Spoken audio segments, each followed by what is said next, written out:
Hi, I'm Mike Pratt of Picarzo Pianos. Here at Picarzo Pianos, we optimize each piano in our showroom before selling it to our exclusive clientele, which ranges from absolute piano beginners all the way to Juilliard-trained concert pianists. We wanted to do an informative video showing the steps in how we extensively prepare each piano we receive. Most other piano dealers will simply flip neglected pianos under the common tune it, sell it approach. Our very different approach is to optimize each piano that enters our showroom, whether from our exotic collection of Steinway & Sons pianos, our performance collection of Yamaha pianos, or our affordable collection of new Picarzo brand pianos.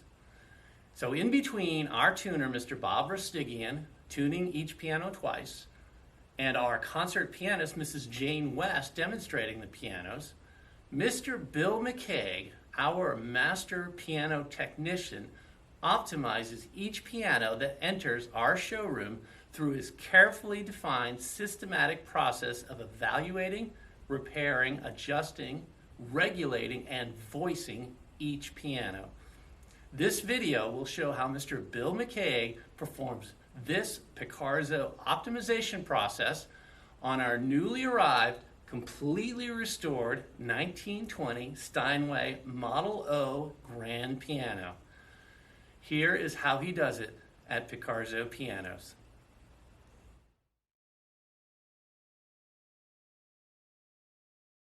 Well, let's see, I've been a piano technician for 39 years, a long time. Always been independent. I did work for a Yamaha dealer for a dozen years early on. How many pianos would you say you've restored, completely rebuilt over the years? In my shop, I do 1 to 3 a year. Mm-hmm. So over 38 years, it's about that. Plus full action jobs and repairs and everything else. And so tell us a little bit about the pianos you see out in the field. Pianos sold by perhaps other dealers. Well, definitely with used pianos, I see very few used pianos that are prepped at all. When I get a customer's home and they buy a piano from other locations, they're usually as is. So that's real common. New pianos are a little different, depends on the dealer. Some do more than others. Mm-hmm. And some pianos need more prep than others. Started working at Picarzo Pianos, what's it been, 3 years now? Probably 4, closer 4 to 4 years, maybe. Well, time flies, yeah. Every week. I work here because I love doing top-end work, and this is the work that he has me do. So we go through and work, we get the most out of each one of these pianos. Let's get started on this 1920 Steinway O, and tell us kind of how you approach regulation or optimization on a piano like this. I really start at the foundation and work up from there. So the foundation would be to key bedding. That's kind of the first thing I do. Given that everything is already in top shape, obviously if it's an older piano, you do all your repairs first, but these pianos have come in and they're already what many consider a finished product, so they're very, very close and very good. But you can always improve any piano. It's very important for the action to be totally solid as a basis when you play. If the key bed is say there's play in it, when you play, that play robs power. Mm-hmm. From the action, because when you play, instead of that power being delivered to the strings, it's being absorbed by the keyframe flexing. So the other issue is if they're too high, or if the glides are too high, you can get knocking sounds because it's not bedded at all. If there's too much support in the middle, it can vary with the changes in humidity. Well, this is my procedure for bedding the keyframe. The very first procedure is what I like to do is to go ahead and raise all the glides up so that nothing's touching and start from ground zero and then settle. doing that right now. I use a gauge that can show me when things are moving or not.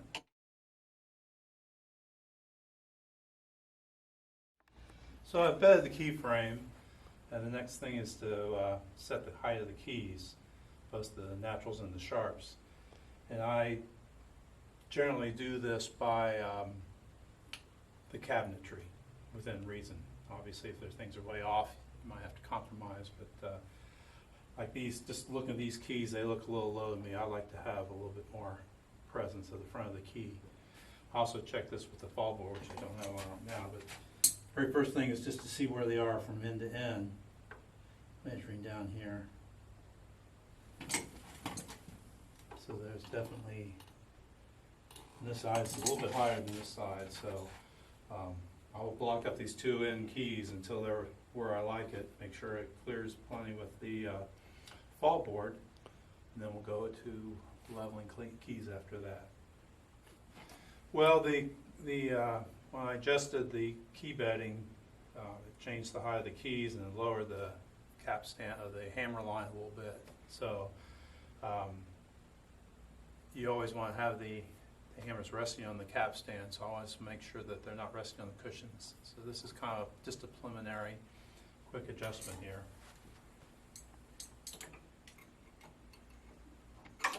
This is a Teflon dry lube. I use this for key beds because the grand actions, the left pedal shifts the action over back and forth. You want that to be nice, easy movement, no noises or anything. So we use a dry lube to accomplish that. Let's spray it on the springs, the back rail, the back area, where the glide bolts will be, across the front. And we also do the action as well.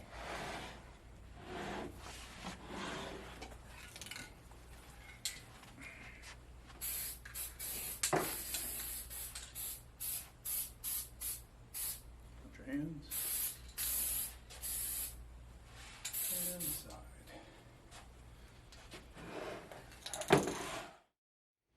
Well, we have set the height of the end keys to the cabinetry of the piano. The next step is to level the keys. And I do this by putting blocks underneath the end keys so their height is fixed. Then I use a custom-made straight edge that has a 1/32 crown in the very middle. That's the way I like to set the keys at. Keys need to be leveled and done in the piano. That's where the most accuracy is. So this is where we label all this stuff. I've developed my own process for leveling keys. As I do this visually looking at the gap, and I mark in the front of the keyframe, which has tape on it, how much spacers I want to put underneath the keys to raise it to what I want. Well, we are in the process of leveling the keys. We do that by putting specific size spacers underneath the center rail bunchings, and so I do this with the action all assembled, and then take measurements, and then we take it all apart, put them in, get them all in there, and then we'll put it back together. So that's what we're doing.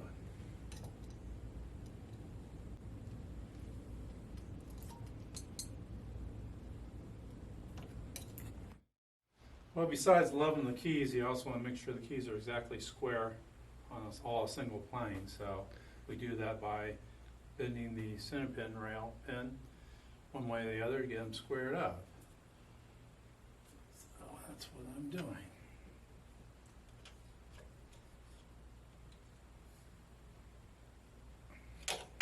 Doesn't take too much.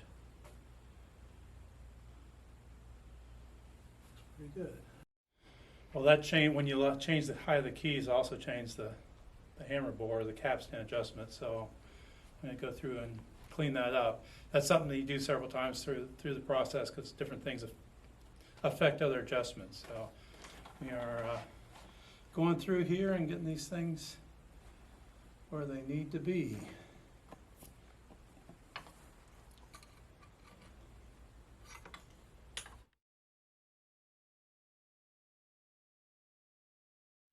Well, this is called traveling, and when you play the notes, the hammer should travel exactly from the bass straight up and down. And sometimes they'll get where instead of going straight up and down, they'll travel one way or the other. And so we use travel paper to put under one side of the flange or the other to get them to travel straight up and down. So that is what I'm doing now. So I pick one that's moving and pull the flange off.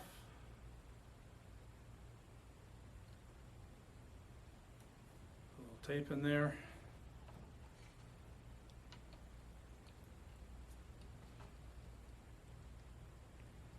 So this is to get the shanks traveling straight up and down. Straight up and down. This is something that is done, every factory does it. Mm-hmm.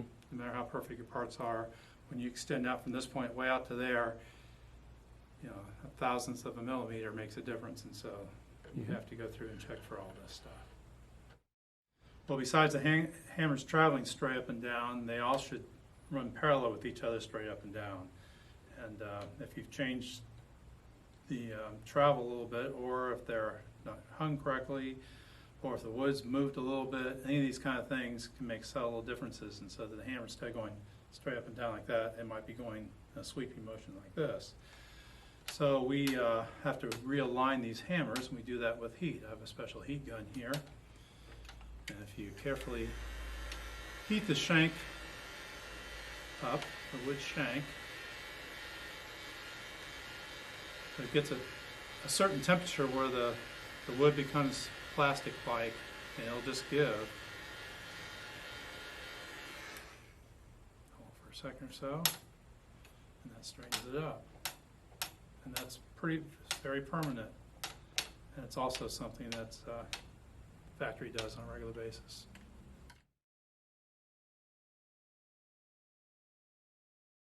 Well, the next step we're working on is jack alignment to the knuckle.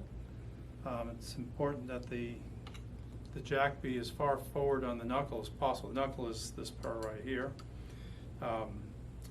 Farther forward it is, the less it has to travel and makes the action play faster. If it's too forward, though, it can actually skip out and the note will fail. So there's like a sweet spot where you want to get that. So I check the ends. If the parts are high quality like this, you can line up the end sections and do a straight line, and they'll come out very, very close. Obviously, if parts are worn or something, you have to do each individually to make that, get the optimum adjustment out of it. So it's easy enough to adjust, but the adjustment screw is kind of tricky to get to, so it takes a little time to get things to where you want them. The next adjustment is the height of the repetition lever. And for a grand piano, the jack comes up through the top of the repetition, and there's a balance of weight for the hammer between the repetition and the top of the jack. And so there's adjustment for that, and that's why I'm going to do it. You can see it when I move the jack. You can see the hammer just moves a little bit, and that tells me that the weights, the jack is supporting some of the weight of the hammer, which is what it's supposed to do. But it also has to be able to reset. So if it's carrying too much weight, you can feel it hang out. So going through here, it's often called winking the jack, because you can see how the hammer just bounces up and down when it's working correctly. That one's a little bit too far.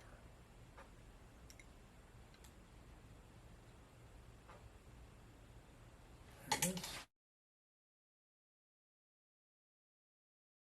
So I'm going to do a light filing on the hammers. Once you get all the hammers all lined up and everything's straight, I like to make sure that the very surface of these hammers are all exactly on one plane, very parallel. That helps in your shift and your voicing, all that. So just do what's called gang filing. We have a very fine paper here, and we can just go across the top. And this will ensure that the hammers are all aligned to each other. They're all very flat on the top of the hammers. This takes off just very, very minimal. Not really taking much off at all. What I'm working on now is spacing the hammers to the strings. That's very important that the strings line up and hit, for most of the piano, the three strings equally, and that also involves how they operate with the shift pedal, because they have to be oriented correctly enough that they move the same for every hammer, so that you don't have opposing forces when you use the shift pedal. So it's very critical that your spacing is very accurate. Well, I visually look where these hammers are, and I mark on the keys which way I want to move these hammers, left or right. And this takes, obviously, this is something that's done outside the piano, so you have to measure it in the piano, take it out, adjust it, and then recheck. So it's 2 or 3 steps back and forth until you get it just the way you want to do it. Well, I've marked on the keys which direction I want to move these hammers, and then I just have to guesstimate how much I have to move them over. So I go through here and realign them. And then once I get this process down, I'll slide in the action and see how well I guessed at it. And I use a chalk on the keys and a wet paper towel, so when I go back to recheck, I don't have to check any of that don't have chalk marks. I already know those are correct. So I just go through and check the ones that are chalked, and as you go through the process, you have less and less. So you're not checking every hammer every time, only the ones that you've eliminated.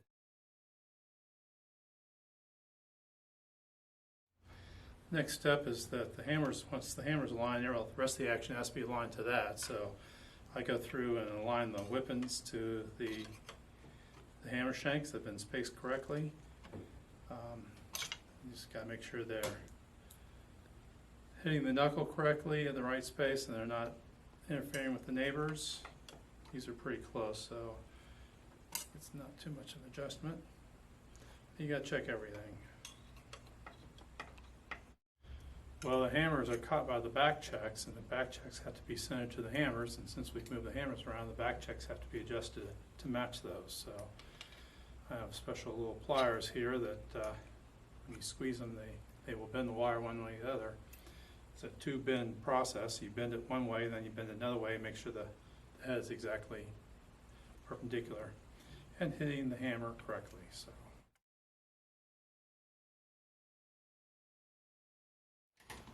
Well, we are going through and refining the let-off. Let-off is when you play it on the piano, the hammer comes up to the string, and just before it gets to the string, it disengages. Otherwise, it would just block against the string. And ideally, you want that to happen as close to the string as possible without that blocking to happen within reason. So I'm going through and making that adjustment. So after a let-off, I do Aftertouch, and Aftertouch is very similar to key dip. The key dip is a measurement, usually around 10 millimeters. Aftertouch is adjustment of how the action functions. It's very important because you want every note to feel identical, and that's what you gain by adjusting the aftertouch. It's not just a fixed measurement. It varies slightly because parts vary slightly on a tiny basis. So I have a tool that I use for measuring aftertouch. And I see that this key is traveling too far, too deep. So I use different thickness of punchings depending on how far it's traveling to correct this.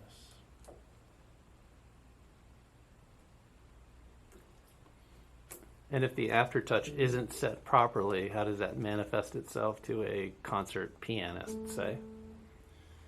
Well, a concert pianist will feel there's something not right about the action. They may not say it's aftertouch is a problem. They say it just doesn't feel consistent to me.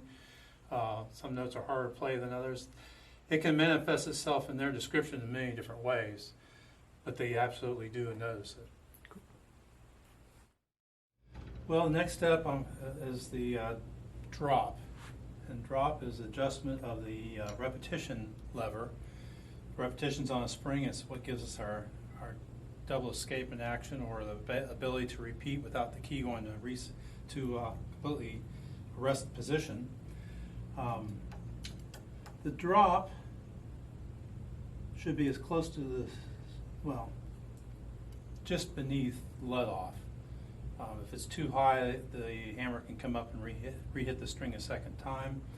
The farther away it is from from Letoff, the less efficient the action is. So it needs to be fairly close. Drop is when, for a pianist, it occurs the same time Letoff is. So it's part of that sensation, and when you're playing the piano, you feel that Letoff. And pianists use that feeling to control the piano and play. And soft playing mainly is where you're going to use that a lot. If the Letoff is inconsistent, then that feeling the sensation of Letoff will also feel inconsistent. So it takes away that security of every note feels the same.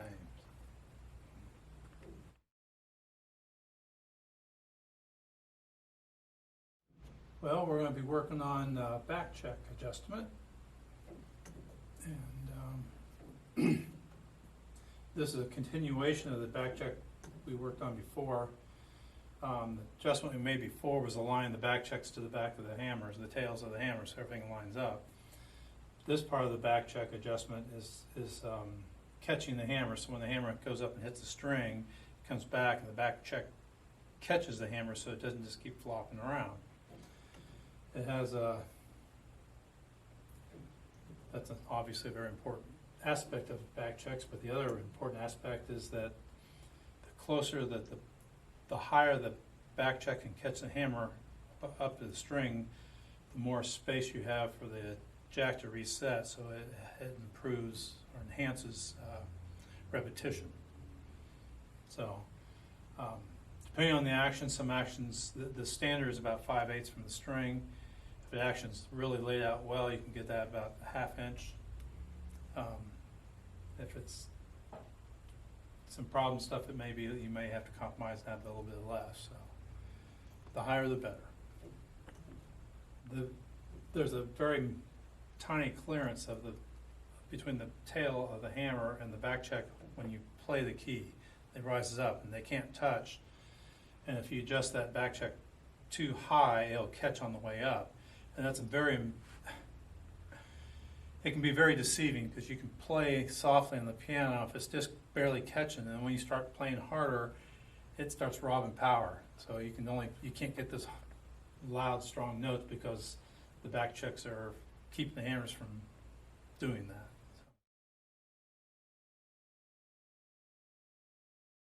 Basically, the final step of the principal action is setting the repetition springs. We do this by how it reacts as a test, but not how it actually reacts in the piano. Repetition is what opens the bottom of the action, at the top of the action, and allows it to reset. And we do that by watching how the hammer rises after being in check. It should rise up comfortably, but it shouldn't bounce up. I don't like the look of that one, so just that. And if it doesn't rise up too slowly or not at all, then it's not strong enough. So there's a little, it's called butterfly spring, and we have to adjust. That's better. Well, if it's too weak, the note fails, so you feel that really easily because it just won't play. If it's too strong, if you're playing, if you release carefully on a phrase or something, you can feel that hammer bounce. The thing is that in general, the stronger the spring is, the faster repetition is. So it's a kind of a balancing act of making it as strong as you feel comfortable without having it being noticeable to the touch of the piano.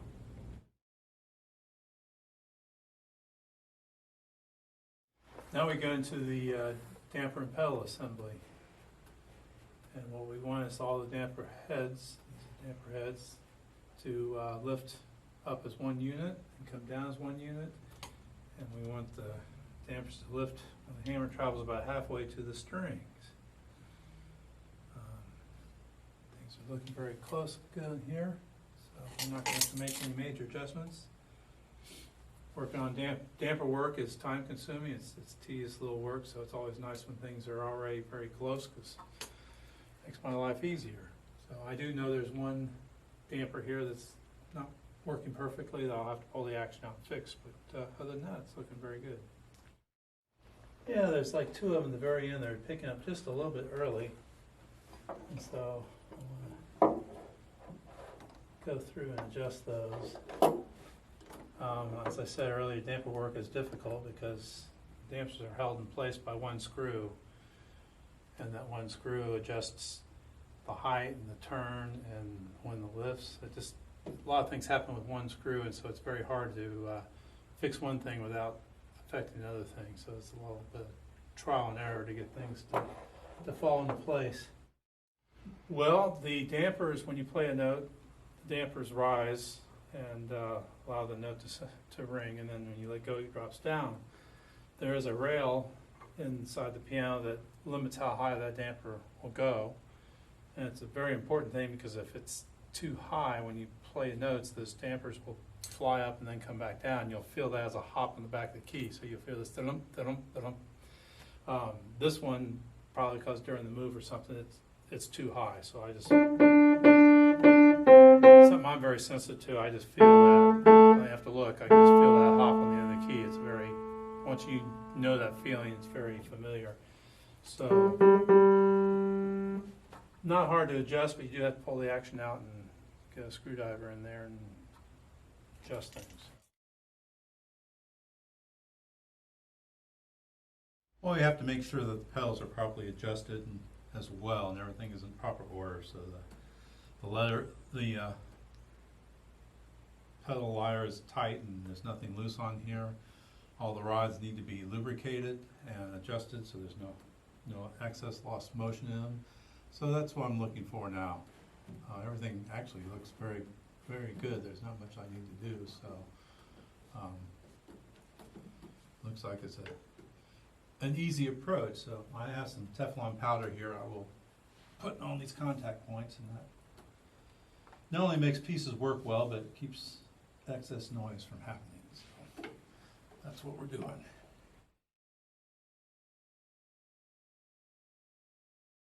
Ultimately, it's all about the sound of the piano, and so we have now reached the point where we do voicing.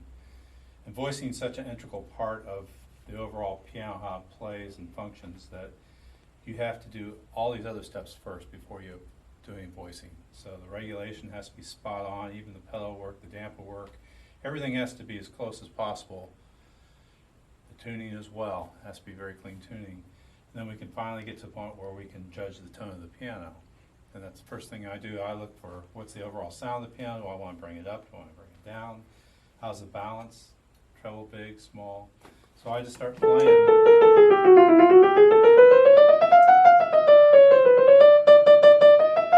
know, that's twangy compared to other notes.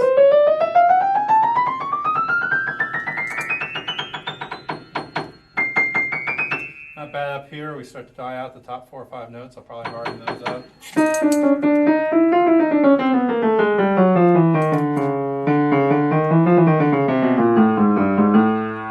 How to tune, how to fix that.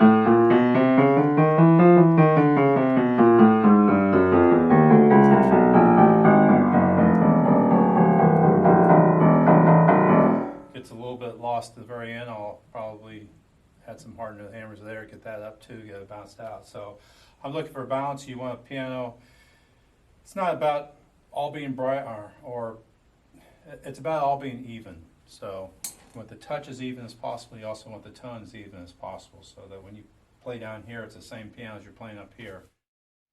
Well, when I play through the piano, I surmise that the very top notes of the piano, the very low notes of the piano were a little bit weak. Steinway uses voice up hammers, which means they start with a soft hammer and they add hardeners to bring the tone up. And so I'm going to add a little bit of hardener to the top and the bottom section. So I just apply a little bit. The hammers have enough power; they just need a little bit more presence. So I'm actually just going to put this right on the striking point, and then I'll just match the rest of the piano here. Well, once I do an overall evaluation, then I start picking out the notes that bother me the most. I start attacking those first. And when I play through this, was stuck out pretty quickly. And when I'm listening for voicing, it's not just about loud and soft, it's also the tone quality that's being produced. And when I play this note, it's got extra noise, buzz, loss of focus on there, and that's can be caused by several things. But my first guess is that the hammer is not mated to the strings, and what that means is when the hammer hits the string, it should hit all three strings at the same time. There's three strings for a unison. If it hits it hits them unevenly, the strings will ring out of phase, and this creates a different noise, a different sound. Once you've heard that sound, you can just pick it up pretty quickly. So the way I test for that is I play the note on the sostenuto pedal, and I very gingerly lift up the hammer to the string so it's just barely touching the strings, and then I can pluck the strings. And you can hear very clearly that the right string is muted, the middle string rings, and the left string is muted. So the middle string is much higher than the outside strings. So I pull up the outside strings to match the middle one, and that will fix that. So, I have a tool for that.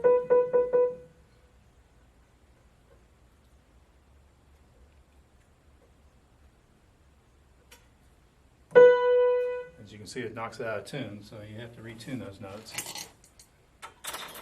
Let's see what we got here.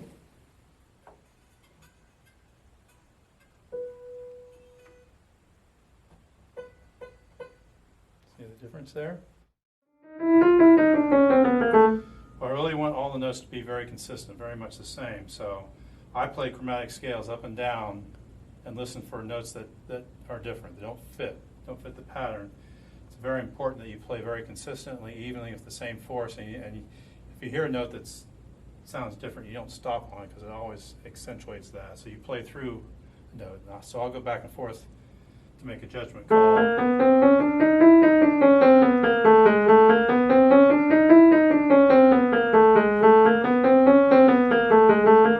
So this one's got noise, sound different. That one is brighter than the other ones.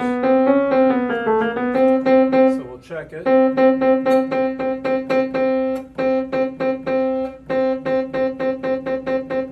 Slightly harder on the left-hand side, so I'll voice it down and I'll do a little bit more on the left than the rest of the hammer. And we'll see where that gets us.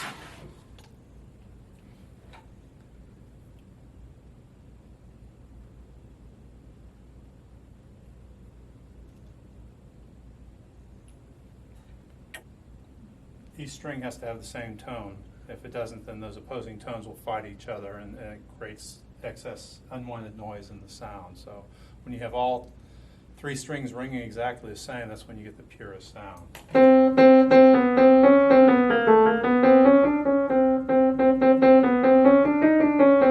It's a lot cleaner sounding now. It's still a little bit bright, and I can hear that the attack, the surface is still a little bit on the hard side. But I'll voice it again, and this time I'll pretty much do it evenly.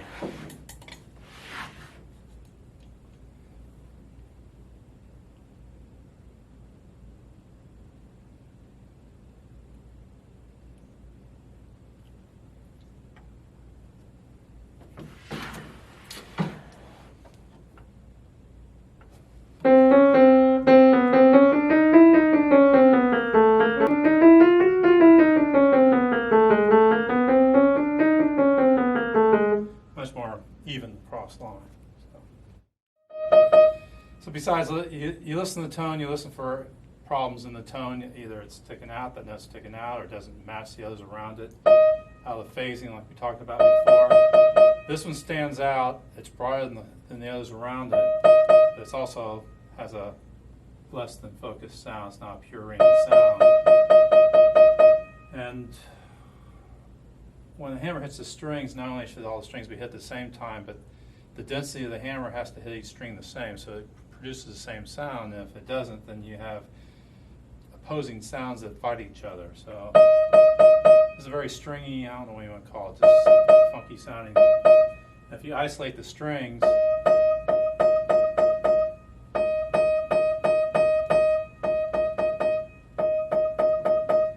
there's a lot more twang on the left string than the right string, and even more so in the center string.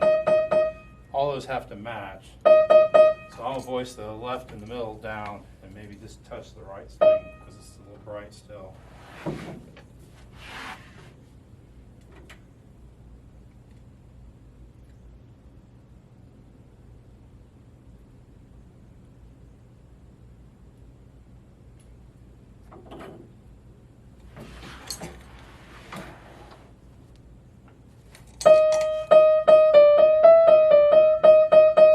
So we're moving in the right direction, still not there. The middle string's still strong.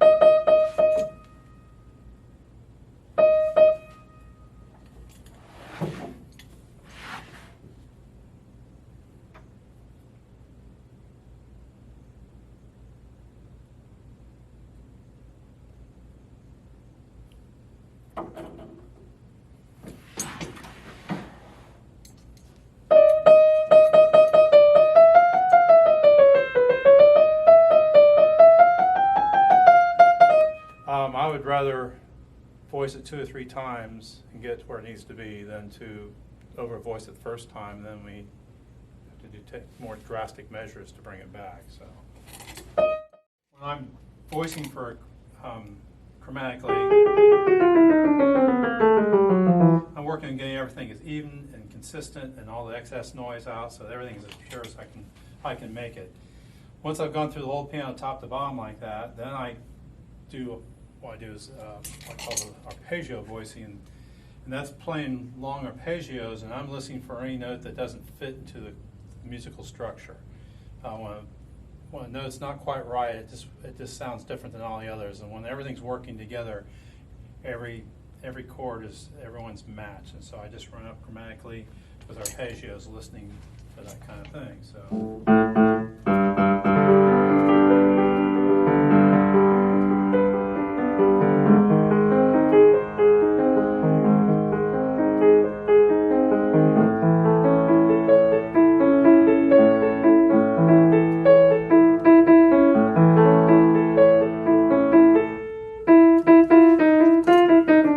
This note not fitting. The middle string.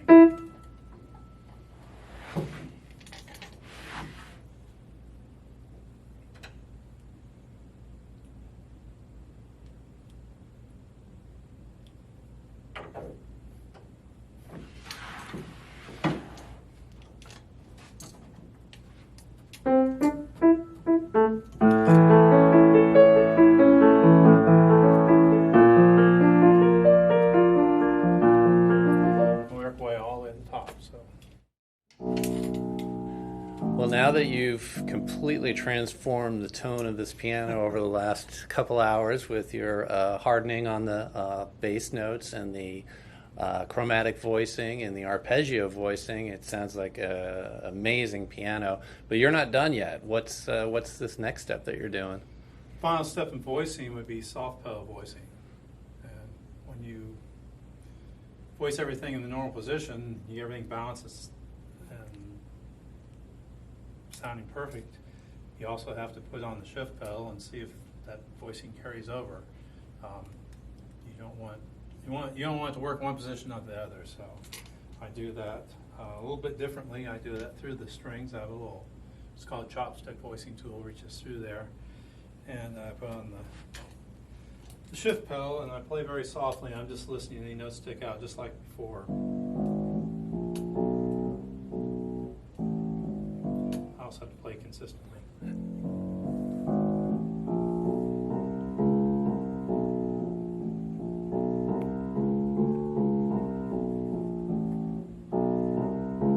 So I hear both the B and the C a little stronger than its neighbors. So the way I voice that is I let the piano shift back to the normal position, and I have a little string hook. Reach through the strings, pull the hammer up, and then I can voice right next to where the string is, where the hammer will be when it's in shift position. If that makes sense.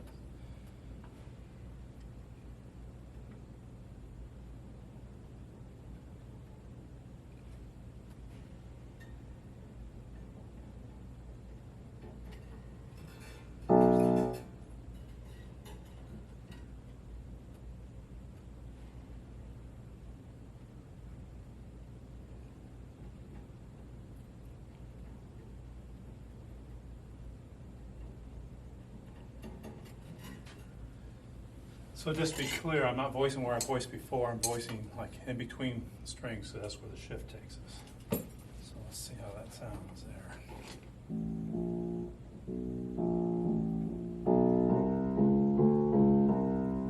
Now that one's sticking out because its unison's not quite clean, so I need to clean that up first.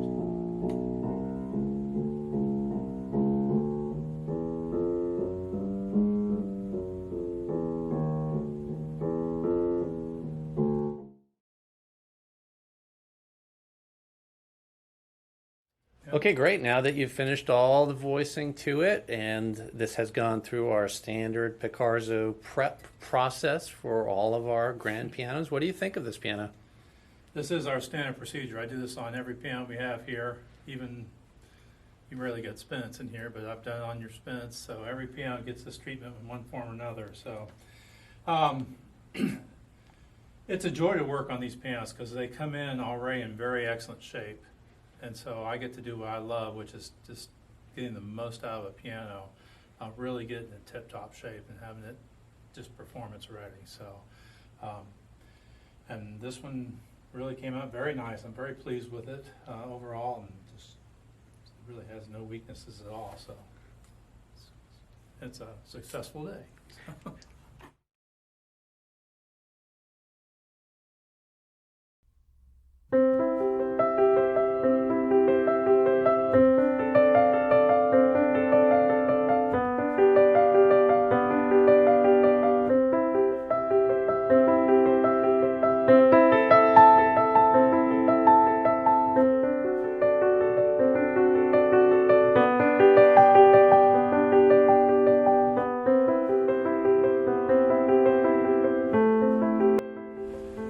When I come to the Picarzo piano store to record, it is always a wonderful experience.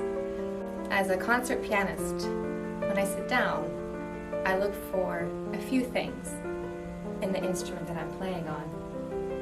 The first thing is just the feel of being there in the presence, right, of this wonderful instrument. You touch the keys, you listen to the sound, and the tone that it produces instantly produces a response in you as a performer. Here, when I record on whether it's the Steinway or the Yamaha or the Picarzo pianos, I feel that response from the instrument. When Mike tells me that Bill McKaig has worked on the instrument that I'm about to play on, I know that it's going to be a wonderful experience, because the craftsmanship is there. The piano is very receptive to everything that I am doing. You can hear the beautiful change in dynamics. The piano has a fantastic range of what it can do, from the low bass to the very high treble. It produces a beautiful sound, and the action is really well and fine-tuned to what I'm playing. A lot of times I play really fast repertoire.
Sometimes I showcase slower works.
instrument is capable of showcasing all of that repertoire.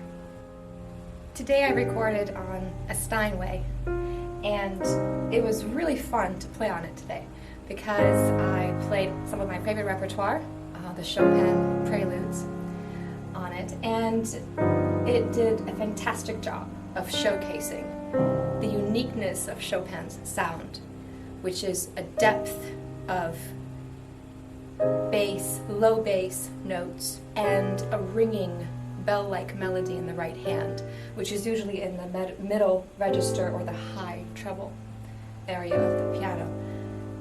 It's simply wonderful. It was easy to perform on it.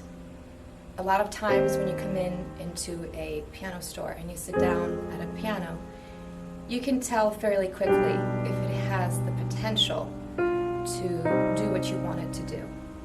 And this piano in particular has that talent. So thank you, Bill, for working on it.